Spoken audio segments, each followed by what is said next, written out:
Sveiki visi, man prisikaupė nemaža dalis istorijų, kuriomis vyrai sutiko pasidalinti žiūrovų gerovės labui, kad įspėti jūs, kaip gali būti ir kokių situacijų reiktų vengti. Mes draugavom su ja apie metus laiko ir mūsų bendravimo metu aš nusprendžiau sudalyvauti džiudžitsu varžybose. Prieš mėnesį aš ją įspėjau, kad man reikės ruoštis, negalėsiu praleidinėti treniruočių, laikysiuosi režimo ir panašiai.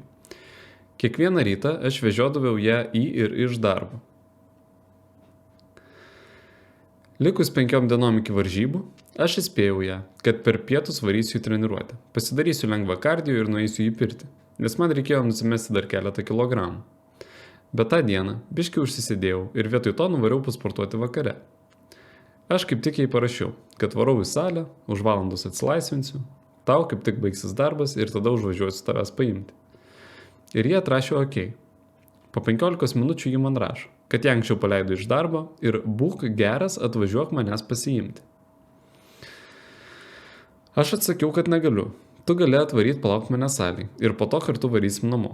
Po šios žinutės ji supyko ir nuvažiavo namo viena. Grįžus namo, ji pakelia skandalą, kad kokio... Suprantat, ji turi manęs laukti ir panašiai. Žodžiu, ji išsako man visą tiradą pretenzijų, aš stengiuosi nerodyti jokių emocijų. Sekančią dieną aš supakuoju visus jos daiktus ir nuvežu viską kartu su ją pas jos mamą. Visa mano aplinka, pažįstami, nesuprato, kodėl aš taip žiauriai pasielgiau ir dar iki šiol jaučiu šiokį tokį nerimą ir nesupratimą, ar tikrai pasielgiau teisingai. Lauksiu tavo įžvalgos, ar mano reakcija buvo adekvati ir ačiū labai už turinį. Gerai. Kada mergina sako, būk geras, atvažiuok manęs pasiimti, tai skamba ne kaip prašymas, tai įsakymas. Nuo baronienės savo baudžiauninkui. Taip, aš nesupratau, kodėl tarnas leidžia savo užsiimti savo reikalais. Išplakti jį arklidėse. Klausyk, net samdomi vairuotojai gauna didesnę pagarbą iš savo viršininkų. Jai ištiko netikėtas džiaugsmas. Paleido anksčiau iš darbo. Ir visas pasaulis turi sustoti, prisitaikyti. Tavo treniruotės, tavo tikslai, visa tai yra dulkės po jos kablais. Palyginus su jos nenoru palaukti 45 minutės. Bet kokia normali mergina tau pasakytų, mielasis, geros treniruotės, grįšiu pati, ruoškis varžybom. Ji pati atvažiuotų pas tave su termosu ir rankšluošiu, kad tave palaikyti. Vat atkreipk dėmesį. Ji net nepabandė suvaidinti gailesčio. Pasakyti ten, atsiprašau, aš šiek tiek užsiplekiau. Ir žinai, kodėl ji to nepadarė? Todėl, kad jos pasaulio įsivaizdavime tu esi paslaugas teikiantis personalas. Vergas išdrįso nevykdyti įsakymo. Vergas nubaustas niekinimu. Čia savaime aišku, kad šita merga niekam tikus. Bet esmė ne tik tame. Tu paminėjai, kad kasdien ją vežiodavai į darbą ir iš darbo.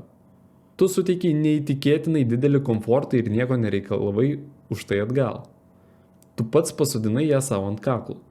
Tu leidai jai suprasti tai, kad tavo laikas nieko vertas. Ir kada tu vieną kartelį pamažini savo serviso kokybę nuo 100% iki 90%, ji priėmė tai kaip įžeidimą. Pasakysiu atvirai, nežiūrint į tai, kokia moteris bebūtų, aš niekada nepaviršiu išvežiotojų. Aš geriau tą laiką išnaudosiu savo veiklai ir kitais būdais pradžiuginsiu savo merginą, jeigu ji iš tikrųjų to nusipelnė. Tegul pati sprendžia savo logistinius klausimus. Tu neprivalai rūpintis suaugusios tetos transportu, kuri turi darbą ir atlyginimą. Tai yra absoliučiai netikslingas vyriško laiko švaistymas. Yra 2 variantai. Variantas numeris 1. Aš išplečiu savo galimybių ratą ir praplečiu perspektyvas. Ir variantas numeris 2. Mergina iki darbo nuvažiuos su šiek tiek daugiau komforto, kol aš degraduoju kamščiuose. Atrodo, kad pasirinkimas akivaizdus. Adekvati moteris pati neleistų vyrui švaistyti tiek daug laiko ant jos. Tokį akivaizdų šūdą galima kentėti tik vienu atveju, jeigu mergina yra fenomenalios išvaizdos. Todėl mano spėjimas, tu buvai apstulbęs nuo jos krūtinės ir užpakalio. Nes kitu atveju logiškai tiesiog nepaaiškinsi, kodėl tu savo noru pradėjai tokiam nesąmonėm užsiiminėti. Nu, o kalbant apie tuos pažįstamus, kurie nesuprato, matote, kodėl tu su jie išsiskyriai. Klausyk, nu tu ką tik nuo savo pečių numetei 60 kg svorio, o jie siūlo tau užkabinti ją atgal. Nu, tegul patys veda tokias baronėlės, o vat po 5 metų tu pažiūrėsi į jų kaip citrinas surauktus veidus. Vat ir viskas. Sveiki, norėčiau kreiptis pagalbos. Nes nors po išsiskyrimo praėjo jau nemažai laiko, vis dar jaučiu, kad ši istorija mane veikia ir iki galo nesuprantu savo jausmų bei sprendimų. Su buvusia mergina buvome kartu 3 metus. Pirmieji 3 metai man atrodė kaip tikra santykių idilė. Ji labai stengiasi dėl mūsų santykių, rodė meilę, pagarbą ir rūpestį. Ji gamindavo man maistą ir veždavo jį per visą miestą į darbą. Man tai atrodė neįtikėtina. Mes buvome vienas kitam pirmieji partneriai. Todėl nuoširdžiai tikėjau, kad man labai pasisekė sutikti tokį žmogų. Po 3 metų nusprendžiau jai pasipiršti. Pasakiau, kad mano nuomonė jau laikas kurti šeimą, tuoktis ir galvoti apie bendrą ateitį. Iš pradžių jis sutiko, tačiau maždaug po savaitės, grįžusi iš apsilankimo pas savo šeimą, ji pasakė, kad nėra tikra dėl mūsų ateities.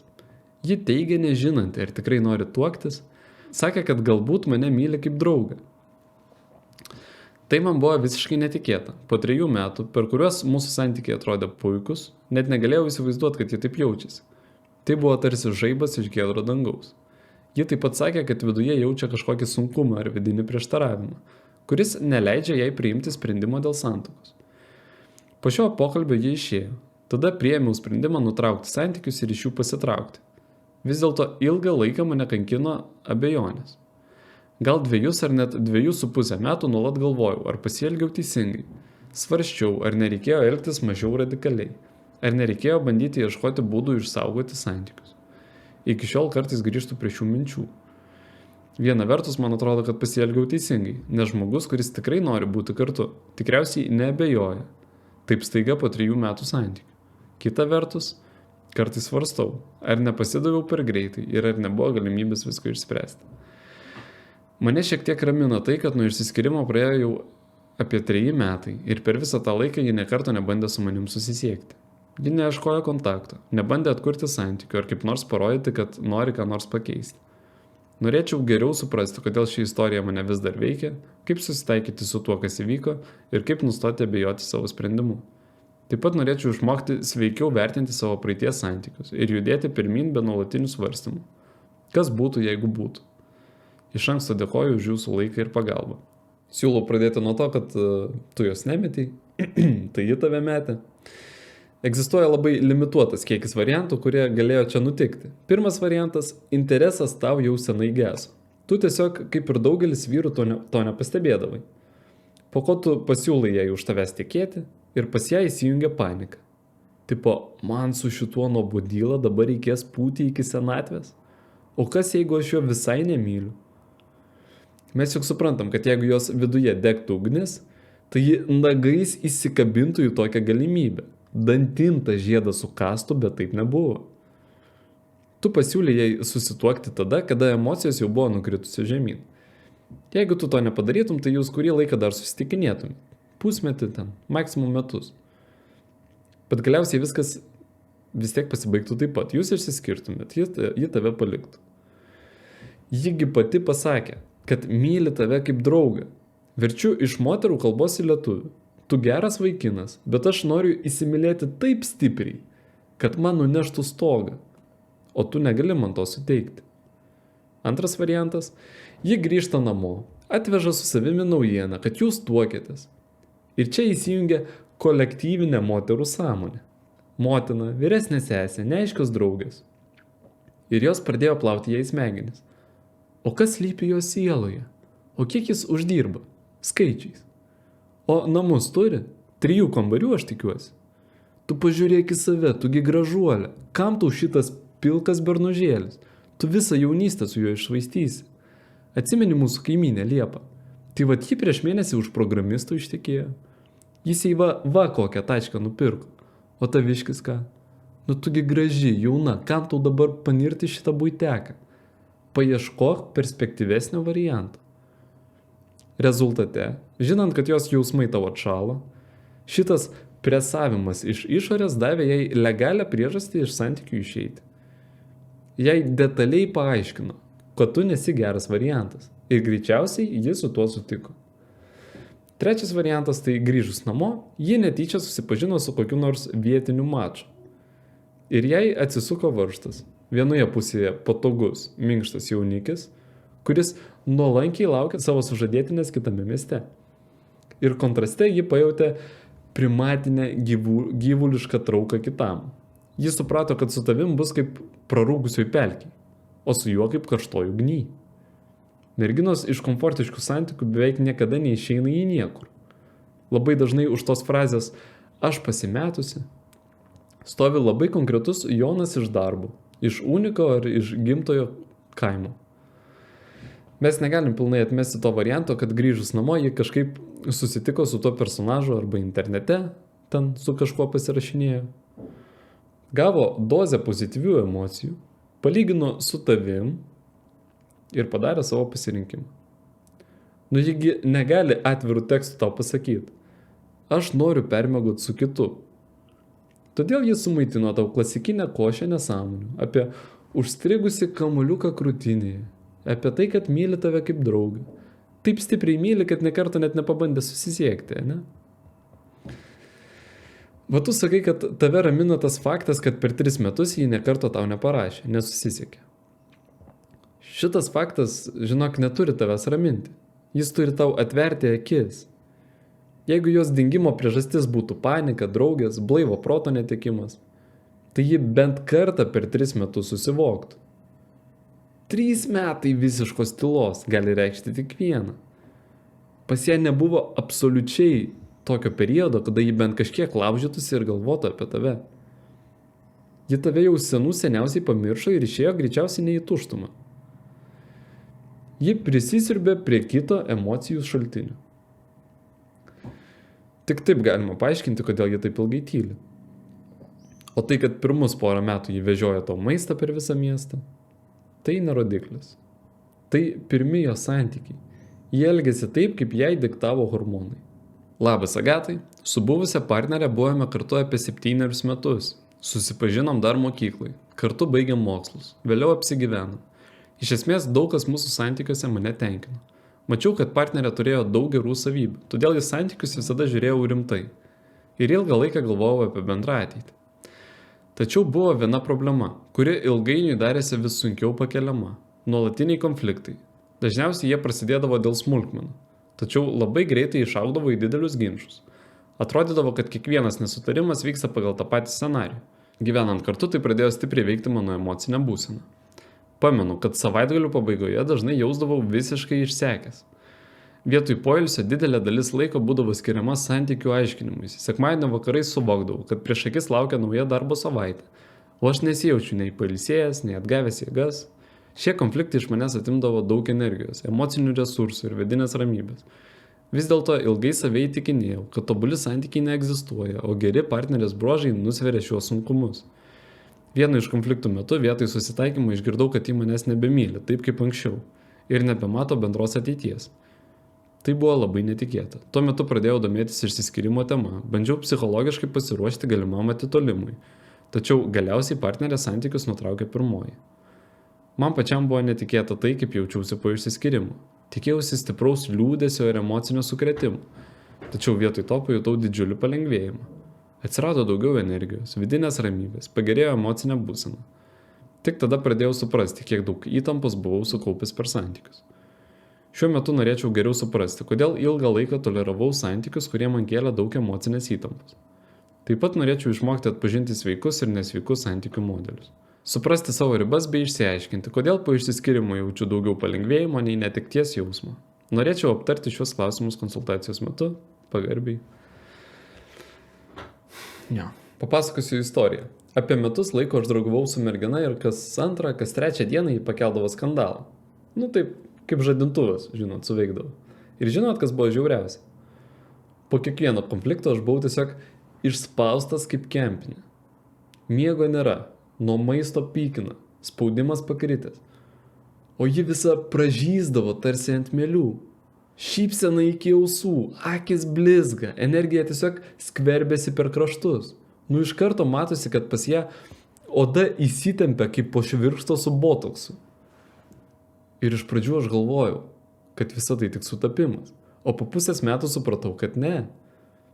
Pats durniausias konfliktas, žinai, koks buvo? Panelė pasipuošė, pasidažė, o aš, matote, to nepastebėjau. Ir prasidėjo, tu manęs nemyli, dėl ko aš čia taip stengiuosi. Tu iš vis mane šalia savęs pastebi ar ne?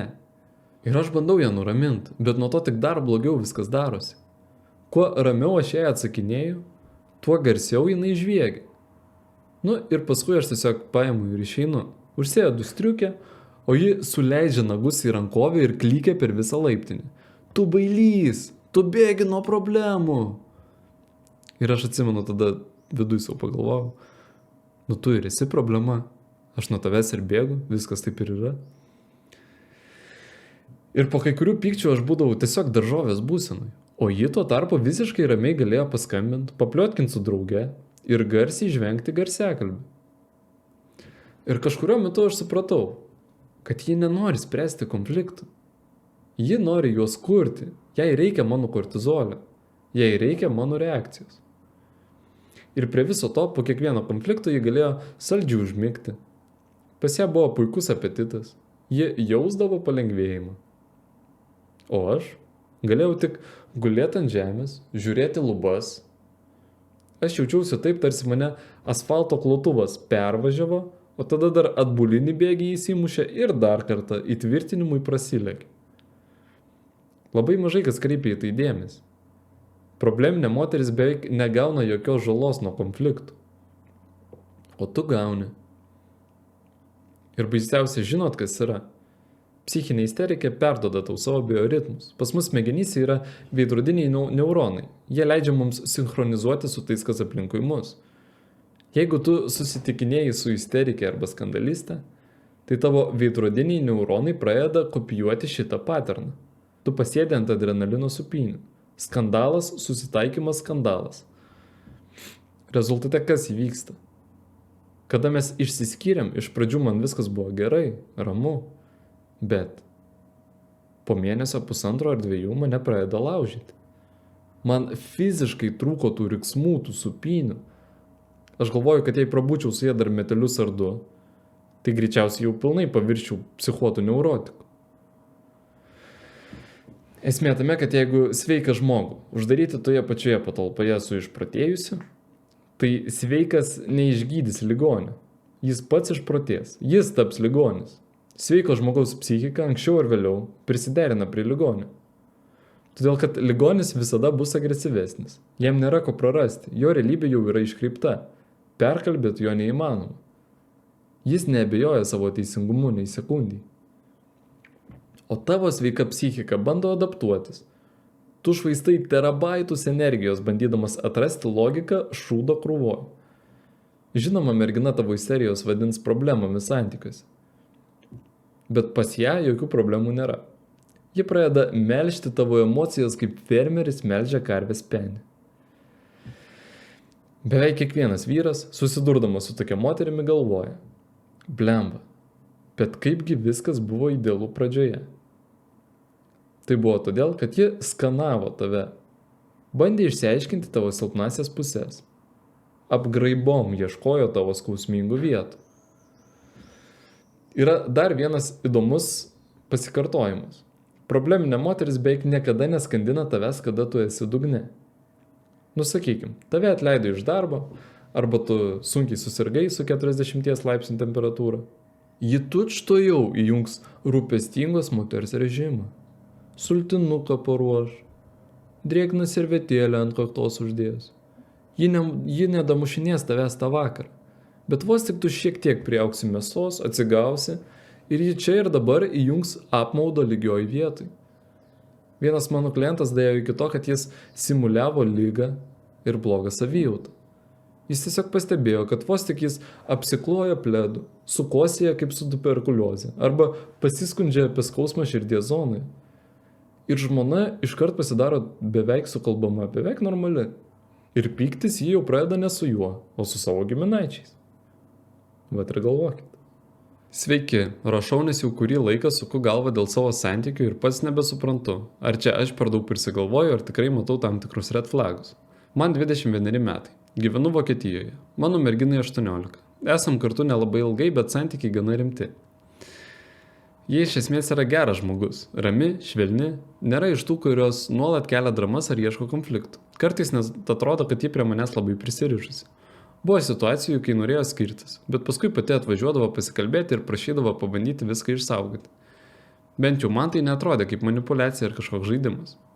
Ji dažnai kalba apie ateitį, šeimą, vaikus ir atrodo, kad to nori nuoširdžiai. Bet yra keli dalykai, kurie man neduoda ramybės.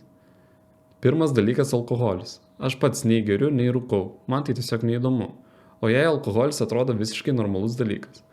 Buvo kartas, kai ji išėjo į barą su drauge, gėrė ir grįžo labai vėlai. Vėliau sakė, kad net nesuprato, jog mane tai gali užgauti. Man tada kilo klausimas, ar mūsų vertybės apskritai sutampa šitoje vietoje. Buvo ir kita situacija. Ji viena namuose gėrė viskį, pasijuto blogai, bet kitą dieną kelis kartus man tiesiai į akis sakė, kad nieko negėrė. Nors buvo akivaizdu, kad tai netiesa. Net kai pateikiau faktus, ji ilgai neigė. Vėliau aiškino, kad tuo metu buvo įskaudinta ir dėl to melavo. Lyg ir atsiprašė, bet iki galo nesuprantu, kaip į tai žiūrėti. Dar vienas dalykas. Jie užsiema baletu. Žinau, kad tai disciplina, menas ir sunkus darbas, bet kartais susimastau, kokią įtaką tokia aplinka daro žmogui. Ten daug dėmesio išvaizdai, kūnui, vertinimui iš šalies. Gal aš tiesiog nieko apie tai nesuprantu, bet kartais pagaunu save overthinkinant šitą temą.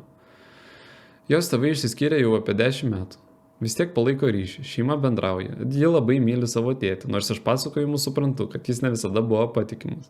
Kartais atšaukdavo susitikimus, nuvildavo ją, jį dėl to pergyvendavo, bet niekada nekalbėjo apie vyrus su pykčiu ar neapykanta. Ir va čia turbūt mano pagrindinis klausimas. Viena mano dalis mato gerą, šiltą merginą, kuri nori rimtų santykių ir ateities kartu.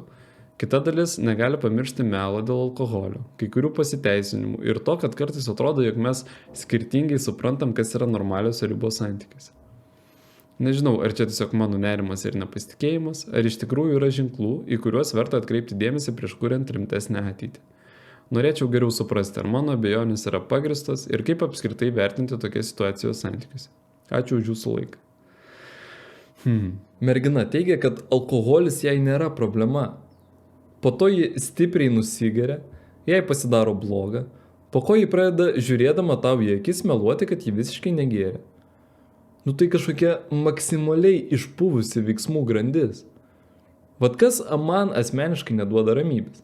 Ji sumelavo tau ten, kur meluoti nebuvo jokios būtinybės. Nu taip, ji išgėrė. Bet tu už taigi neužmuši jos. Ji meluoja tiesiog tam, kad išvengti minimalaus diskomforto. Ir man iškart kyla klausimas. O kaip ji pasielgs, jeigu problema bus iš tikrųjų žiauri ir rimta? Nu ten, su kažko paflirtavo, arba leido viršininkui savo klubus pačiupinėti. Ji papasakotų tau apie tai. Ji atgailautų dėl to. Akivaizdu, kad ne. Bet nesmagiausia, blogiausia, tu pagavai ją meluojant, bet ji neatsiprašė. Ji pabandė tave paversti kraštiniu. Čia ir yra jūsų ateities šeimyninio gyvenimo traileris. Jeigu tu ją įtarinėsi, ji tau meluos. Jeigu tu ją pričiupsi, tai ji iš karto eis į puolimą. Būtent tokią schemą taiko visus išdavikas. Ji šoka ant svetimo koto, o po to rėkia, kad tai tu dėl visko kaltas, tai tu ją prie to privedei. Vat būtent tai jau ir įvyko tavo situacijai. Aš įsitikinęs, kad tavo mergina yra objektyviai graži ir tik dėl to tu bandai ją pateisinti. Jeigu čia ir dabar užmesti jai aknę, plus 15 kilų, celiulitą, tu jau mąstytum ir elgtumėsi visai kitaip. Jeigu ji būtų kokie 6 balai iš 10, tu jau po tokių nesąmonių tyliai ramiai surinktum jo šmutkės. Nu vat pabandyk įsivaizduoti, kad pas tave ateina geriausias draugas ir sako: seni, mano pana prisigėrė, pamelavo, kad negėrė, o po to dar dėl to mane apkaltino. Ir ji nuo pat pradžių žinojo, kad man tai labai nepatinka. Vat pagalvok, ką tu jam pasakytum, ką tu jam patartum. Arba kitas testas. Įsivaizduok, kad tavo sūnui 20 metų, jis ateina ir pasakoja tau šitą istoriją, 1:1. Ką tu jam pasakysi kaip tėvas? Kentiek, sūneli, ji graži? Ar bėk toli, kol dar nevėlu? Aš galiu patikėti tuo, kad santykiai su jie yra dabar ganėtinai komfortiški. Bet tai nereiškia, kad šeimininis gyvenimas su jie bus geras bent metus laiko. Ačiū, kad žiūrėjot, iki kitų kartų.